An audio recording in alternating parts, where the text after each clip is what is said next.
Speaker, জুলাইয়ের কথা মনে করিয়ে দিতে চাই, বছর ঘুরে জুলাই কিন্তু পুনরায় সমাগত। 2024 সালের এই জুলাই মাসে বুকের তাজা রক্ত ঢেলে দিয়ে শত শত মানুষ রাস্তায় নেমেছিল, রক্ত দিয়েছিল বাংলাদেশ থেকে স্বৈরাচারকে তাড়ানোর জন্য। 2 বছর পরেও কিন্তু সেই স্বৈরাচারের বিষ দাঁত আমরা ভাঙতে দেখিনি। এখনও তাদের সন্ত্রাস চারিদিকে জারি রয়েছে, এখনও তারা জোর গলায় হুমকি দেয়। এত এত মানুষ হত্যার জন্য তারা বিন্দুমাত্র অনুতপ্ত না। খুনি হাসিনা তার সিংহাসন টিকিয়ে রেখেছিল কালচারাল ফ্যাসিস্টদের কাঁধে পা দিয়ে। মাননীয় স্পিকার, এই সমস্ত কালচারাল ফ্যাসিস্টদের মোকাবেলা করার জন্য আমাদেরকে নিজস্ব দেশীয় কালচার এবং ইতিহাস ঐতিহ্যকে রক্ষা করতে হবে। আমরা হাসিনার আমলে দেখেছি মহান মুক্তিযুদ্ধ থেকে শুরু করে সংস্কৃতির প্রতিটি অঙ্গন তারা দখল করে নিয়েছিল। আমরা কিন্তু সেই পরিমাণ এফোর্টটা দিচ্ছি না। মাননীয় স্পিকার, এই সংসদে আমি কার প্রতিনিধিত্ব করি? এই সংসদে আমি সেই সমস্ত তরুণদের প্রতিনিধিত্ব করি যারা স্বপ্নবাজ, যারা বুকে দেশপ্রেম, হাতে সার্টিফিকেটের গোছা আর কাঁধে পরিবারের বোঝা নিয়ে দেশ নিয়ে চিন্তা করে যায়, দেশের মাটিতেই থাকতে চায়, দেশেই কিছু করতে চায়। মাননীয় স্পিকার, এই দেশ তাদেরকে কোনো সামাজিক অর্থনৈতিক নিরাপত্তা দিতে পারে না।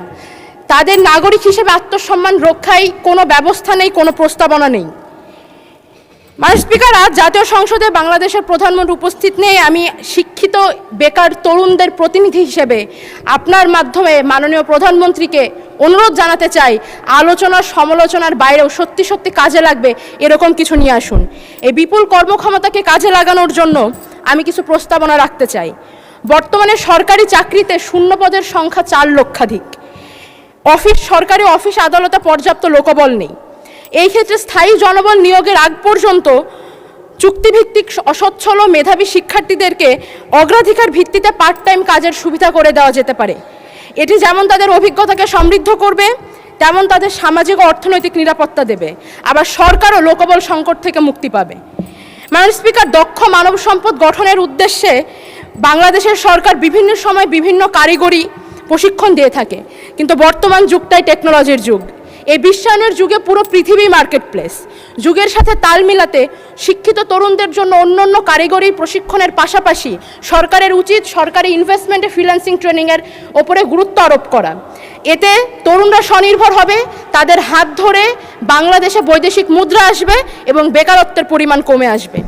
আমি অনুরোধ জানাবো এই সমস্ত শিক্ষিত বেকার তরুণদের কথা গুরুত্বের সাথে মাথায় রাখার জন্য, কারণ আমাদের ভুলে গেলে চলবে না যেই গণ অভ্যুত্থানের মাধ্যমে বাংলাদেশ থেকে স্বৈরাচার বিতাড়িত হয়েছে তার অন্যতম চালিকা শক্তি ছিল এই সমস্ত তরুণরাই।